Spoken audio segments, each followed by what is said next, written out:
पक्षाचं कार्यालय नाही कमाल लावले आम्ही तुम्हाला भावना लावतो साहेब तिला तुम्हाला भावना आली असते आणि तुम्ही एका पक्षातील सत्तावीस पक्षांच्या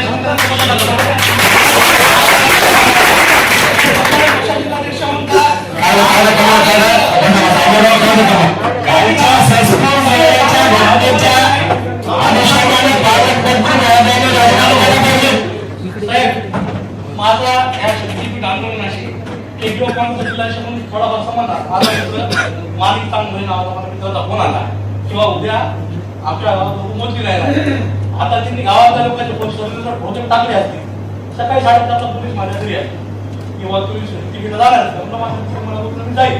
आम्हाला ताब्यात घेतलं इतकं जिल्ह्याचं पोलीस प्रशासन दक्ष आहे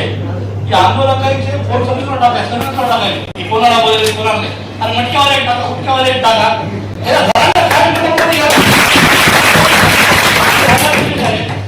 सगळ्या गोष्टीमध्ये गोष्ट निघून गेली शक्तीपीठ महामार्ग 100% होणार नाही आपण सगळे ठामा तुमच्यासोबत आम्ही पण तयार आहोत पण आमचं म्हणणं आहे की ह्या सर्व प्रक्रियेसाठी आम्ही पेपरमध्ये वागतो की मोनार्क नावाची कोणती कंपनी नेमली मोजणीसाठी तर जिल्ह्याचं सगळं प्रशासन त्या मोजणीमध्ये काही इन्व्हॉल्व आहे ती कंपनीचे लोक कुठे गेले ते शासनाला पैसे भरायलेत का पोलीसचे पैसे भरायलेत का मोजणीचे पैसे भरायलेत का हे कोणी तपासायले का आणि दुसरा विषय सांगायचा या पूर्ण गोष्टीमध्ये गोष्ट राहून गेली की त्या ठिकाणी रात्री 1 वाजता तहसीलदार नोटीस लावली रजाकारी आहे का आणि शेतकऱ्याला सांगितलं नाही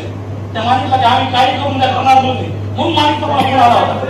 आणि तुमच्या कोणतरी साहेब भाजप जिल्ह्यात रोकोमध्ये एक शेतकरी म्हणा त्याच्या बापाची जमीन आहे का त्याच्या बापाची जमीन आहे का ते घ्यायला लोकांची जमीन तर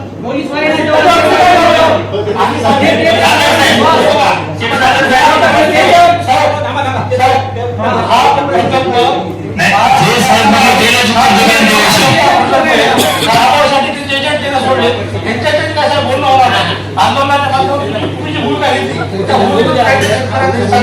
हे सगळं फार बैठक वगैरे काय यांच्या बोलायची बोलणार सुद्धा नाही आणि काही भांडणार सुद्धा नाही हे मी तुम्हाला साफपणे सांगतो ज्या पद्धतीने यांचे लोक उघडला पुढे भेटायला त्यांची काही कॉलेज छत्री आले इतकं आले जे चुकायचं ते टाकायचे जे चुकायचे हे एका पुढे तुमची बाजू मागा पक्षामध्ये बोला तुमची काय बाजू अवश्य मागा शेतकऱ्याच्या बाजूने बोला पक्षाला बोलू नका तुमच्या अगोदर भेटा घेतला